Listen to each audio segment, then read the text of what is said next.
Hello everyone, Silent here, and welcome back to another episode of Truly Bedrock Season 4. We got a lot of stuff to do in today's episode. We need to get mass amounts of gunpowder and sand. That way we can build up the main base and do a lot of mining, because we decided to build the deepest hole in Minecraft that's even possible. We also need to rebuild our mob farm and get that fully functional, and upgrade the raid farm, fix the iron farm.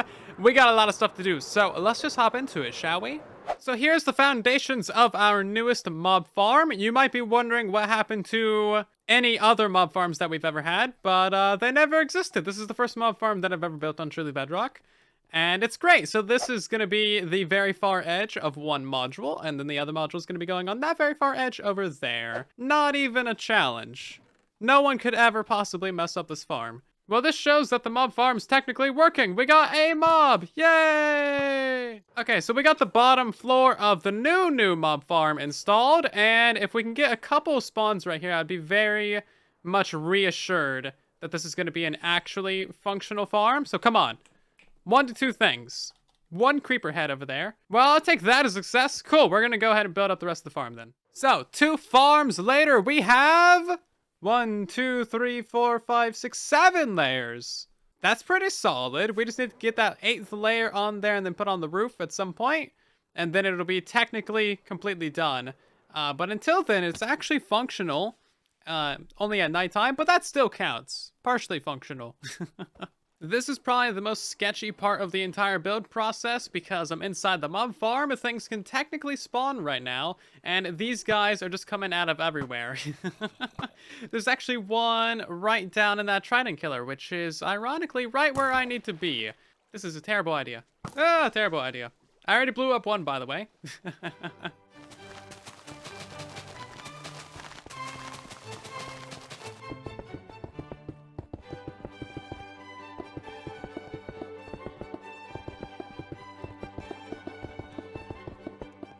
In other news, I think I know why the iron farm isn't working. We have 21 villagers and 20 beds.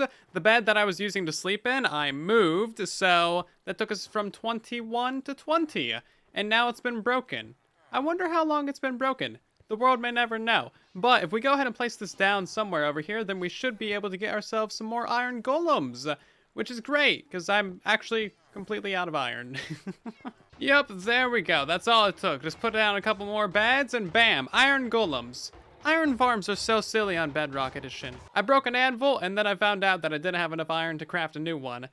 Well, as you can hear from the splashing, farm's working. I just need to get a little bit more of a redstone line installed and get the AFK spot set up. I got some storage installed.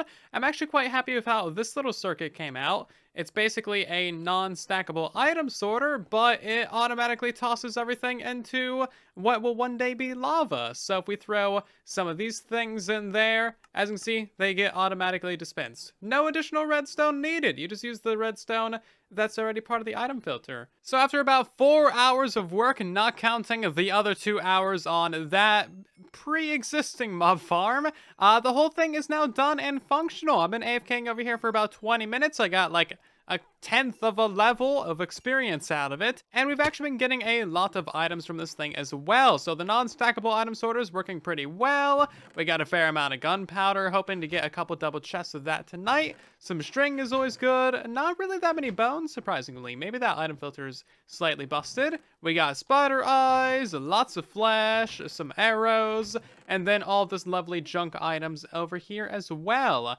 As you can see, a couple things are slipping past the filters, but you know, that's just kind of gonna happen when you got a server, I guess. I don't know, Bedrock Edition. I'm not sure why entirely things slip past the item filters. It shouldn't happen, but it does. Oh, all the bones are up here for some reason. Okay, well, I guess that explains it. Probably a hopper misplaced.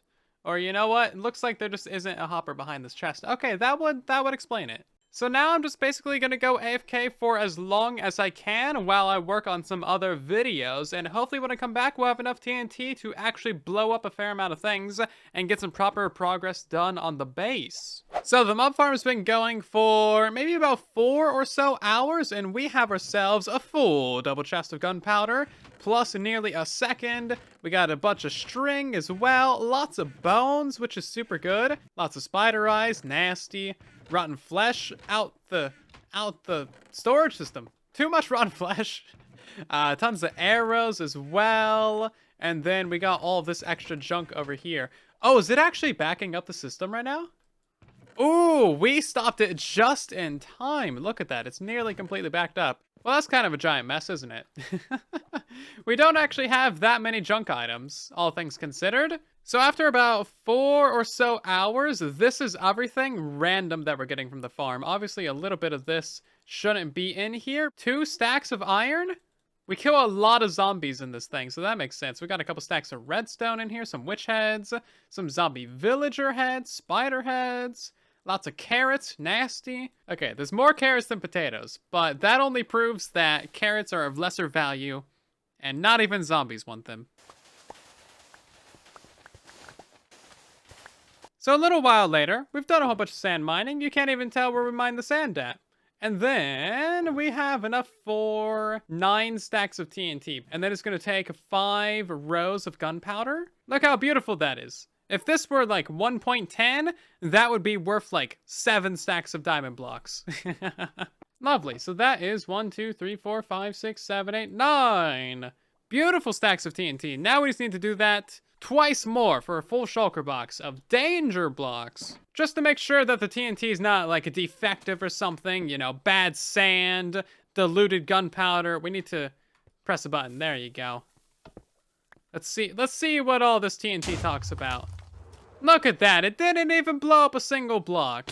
I call hacks. I want a refund. So we're gonna do a slight modification to the raid farm. The idea here is that we're gonna make quadrants going all the way around with these walls. And then on top of the walls, we're also gonna have leaves as well. That way nothing spawns on top of them. And then if ever there's a case of raiders spawning on the ground, then they'll be stuck between these quadrants, and the amount of damage that they'll be able to do to the leaves and like destroying this entire zone and undoing hours of work is fairly minimum, because raiders love to spawn literally everywhere. So here's our little grid of walls, and not anything particularly fancy, but if something does spawn in the little quadrants here, then they're going to be locked in basically, and they won't be able to escape, and then they'll be able to do minimum damage to the rest of the farm. So that's kind of the idea here, and if a raider spawns on the outside, then they won't be able to damage much. Basically, worst case situation, we just replace a little bit of leaves on top of these walls. So now we get to actually test the raid farm again and make sure that this beautiful farm up there does not interact with it, because it's not a guarantee. Our new mob farm could break our old mob farm. Please don't break the mob farm. That would be great. It looks very close to that, but it's like 150 blocks away. Okay, here's the moment of truth to see if this silly thing is broken by that silly thing. I really hope not.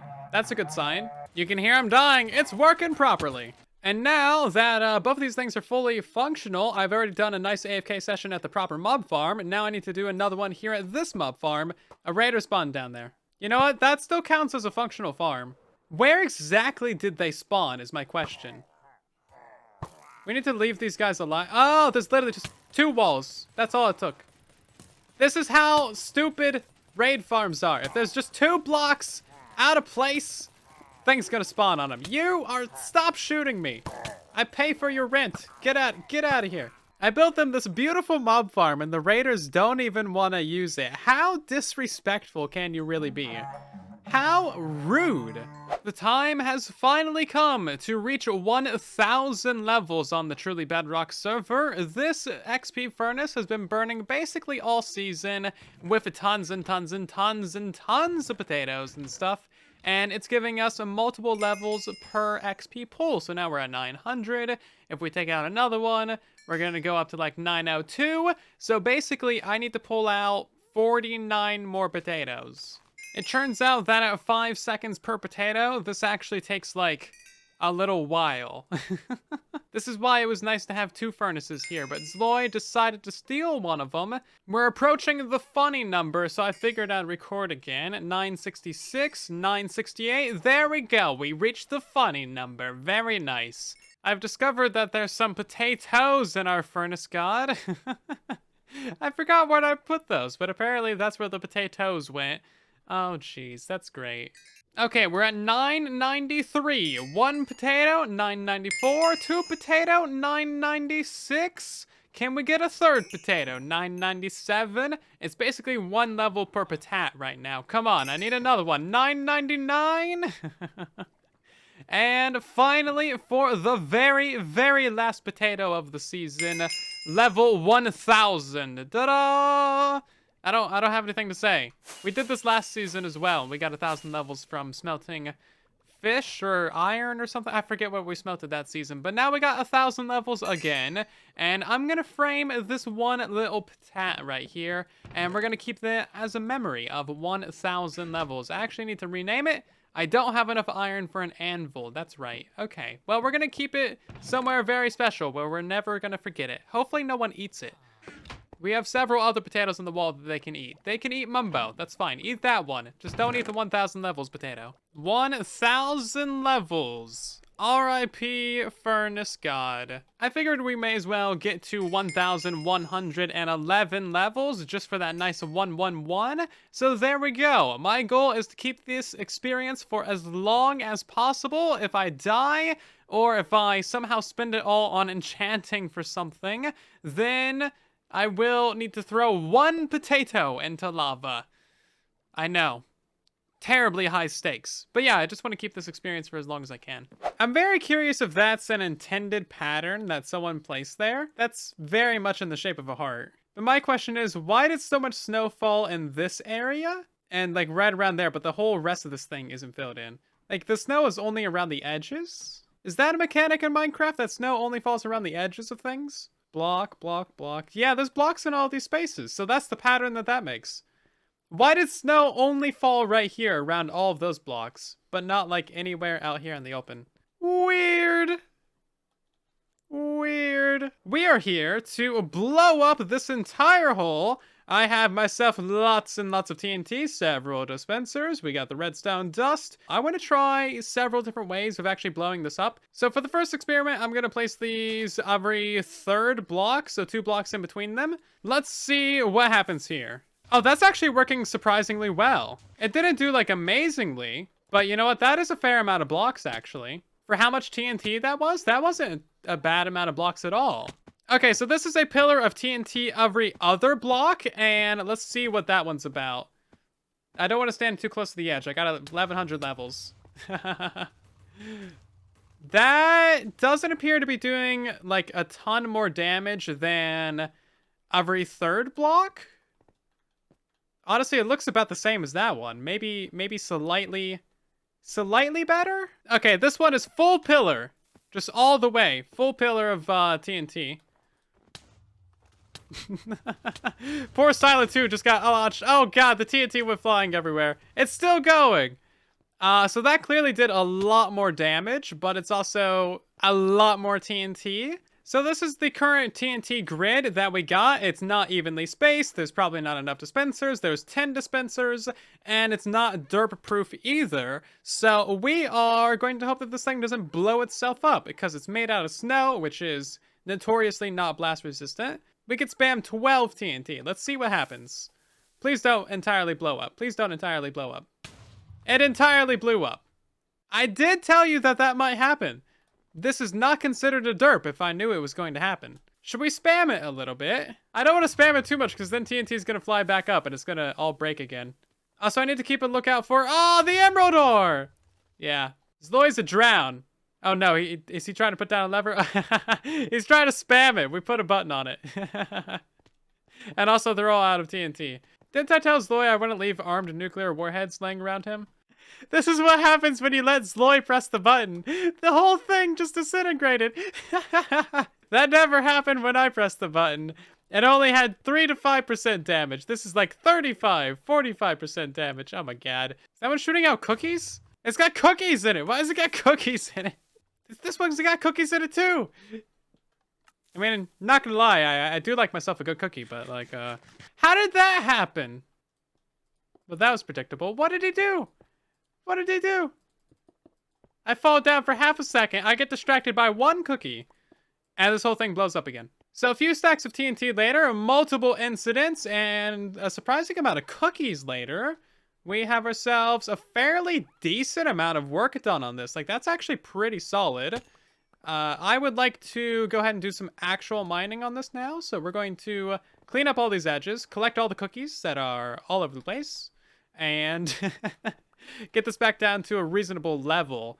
But this should take us down to about 175, so 25-ish layers.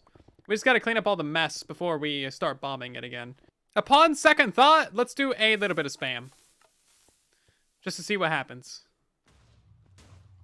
Oh, God, it hit me! I'm damaged. I'm gonna die.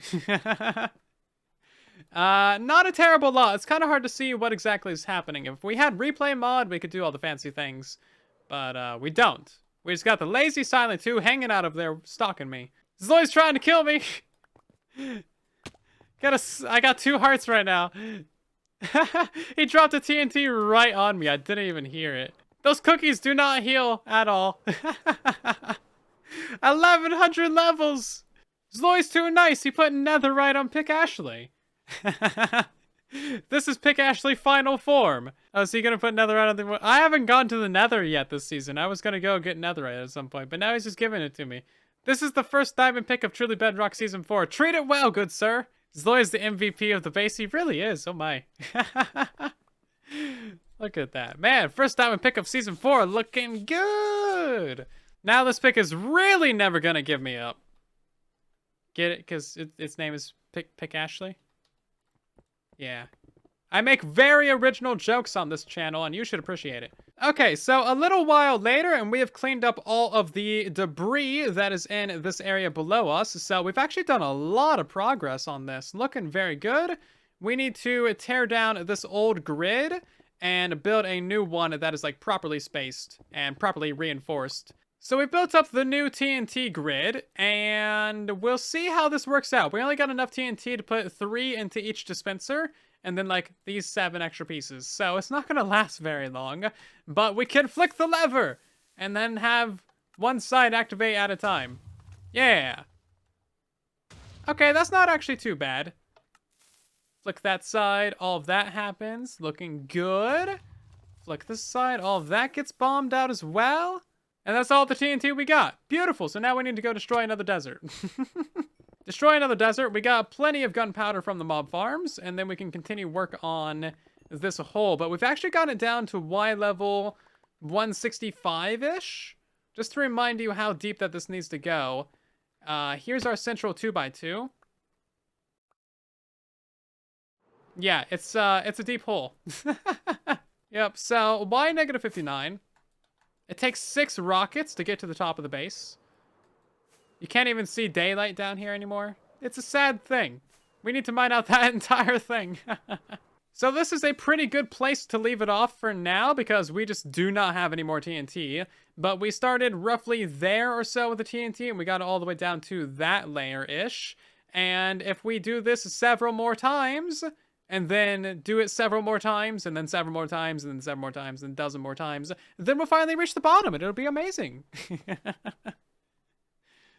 Oh, jeez. It's come to my attention that Zloy is even more of a madman than previously anticipated, because not only has he left us 3, 4, 5, 6, 7, 8, well, 7-ish chests of concrete, he's also left us these 3 chests of sand. Utter mad lad. We're gonna make so much TNT. This hole's gonna get dug in no time. It's still gonna take a long time, but it's gonna be a lot easier now. Jeez. This entire YouTube channel is just sponsored by Zloy XP. Go subscribe to Zloy. That's the least you can do.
Anyway, we got ourselves a nice little bamboo farm now. This thing is a very straightforward to build. Basically the same exact thing that I did for the recent sugarcane farm tutorial. And this is going to be giving us a bunch of bamboo over time that we need for the scaffolding. Luckily, we got our nice supply of bones from this lovely thing. So we're going to show the bones from that one into the bamboo for the next section, which is what we need to start on right now. Yay! Not even 5 minutes into this build and we've already made a mistake. So the whole thing is a block low. There's supposed to be 2 blocks above the observers instead of 1. So this entire temporary platform is broken.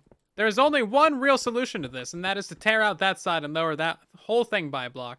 And with that, we have one entire side of the mob farm done, and the second side is mostly complete as well. We just need to add on a couple more levels, put on the roof, and do some final details. But otherwise, this thing is more or less complete, and we have plenty of gunpowder to go around for lots of TNT. So we can start bombing out some more of the base on live streams, and in the next episode as well. Okay, there's not that much gunpowder, but... there's not that much gunpowder. I need to do some more AFKing before I completely run out, but I will do that in between episodes, of course. But anyway, I hope that you've enjoyed today's episode of Truly Bedrock Season 4. If you have, then consider dropping a like or maybe subscribing, as those are the 2 best ways to help support the channel, and you'll also be helping us reach 500,000 subscribers as well. Thank you so much, and then there was silence.